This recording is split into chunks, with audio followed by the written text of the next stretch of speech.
Hello, this is Nathan with UnitConnect.com, the online property management software. In this tutorial, I will be covering how to create a new user role in UnitConnect. So to start, I'm going to come over to the Admin tab in the top menu and click on that. Following, I'm going to scroll down and click on the User Management tab. Once I've clicked on this tab, we'll see that we have four different windows or wizards that we can open.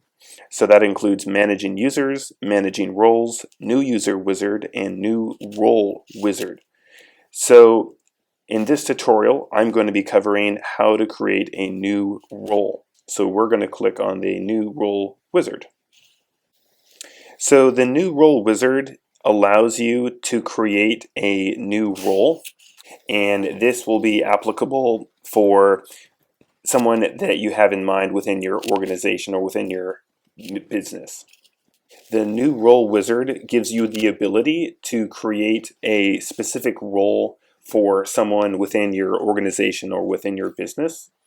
Some existing roles that we already have within UnitConnect include an administrator, an assistant, a property manager, and a property investor. So outside of those four roles, you may have someone else or another role that you want to create. So in this example, we can give a role name. I'm going to give the name as a property management assistant, and we'll use the name and the description as the same. So now once we've added the role name and the role description, you can have the option of either creating from scratch, modeling after another role, or modeling after a user. And so for the purpose of this tutorial, I'm going to create from scratch. If there is someone within the organization that has a very similar role in terms of the permissions that they have within the UnitConnect software, then you can select this middle option and select which of the existing four roles that you want to model after. If you don't want to use this option, the third option is to model after an existing user. So far within the different tutorials, I've created different test accounts, and these test accounts have different roles associated with them. So I just want you to know that these three options are available, but for the purpose of this tutorial, I'll create a role from scratch. So I'm going to go to the next page here in the bottom right. All right, so here we are in the roles and permissions. And so we can see that we have different tabs at the top: administration, banking, billing, communication, leaseholders, properties, reports, and vendors. Also, please note that within each of these tabs, we have different viewing options, which you can either have enabled or disabled. And so it really depends on what you want the user that you already have within your organization that is assigned this role. You can basically determine which profiles within the software this user can view or cannot view based on their role type. So in this tutorial, I assign the role as Property Management Assistant. And so basically, based on that role type, you can just go through each of these different sections or tabs within the software and decide on whether or not you want to have them be able to view it or have it disabled. I'm not going to go through every single one, as it's pretty self-explanatory, but just know that this is how the functionality works, and also know that it is possible to modify or edit the role after you have created it.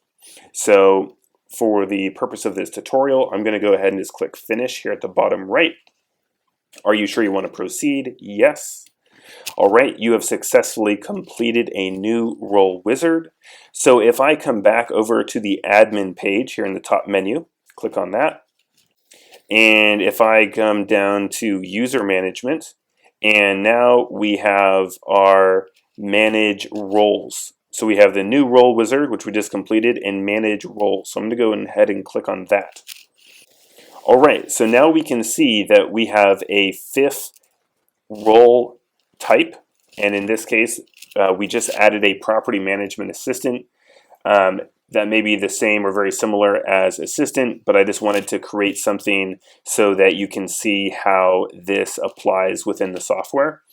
If I go ahead and click on this user or this role type and go ahead and click on role details on the left hand side, now we can see all of the different settings that we had just configured, and they're still editable. So at any given time, if you want to update what the role user can view, then you can go ahead and enable or disable any of these sections.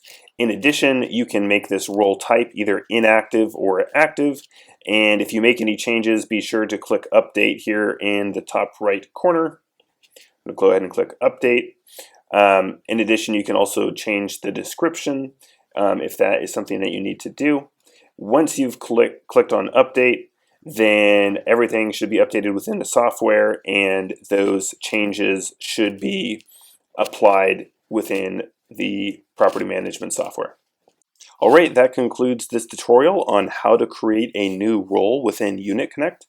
Please stay tuned for future video releases and tutorials on our YouTube channel, as well as other updates on our blog. Again, my name is Nathan with UnitConnect.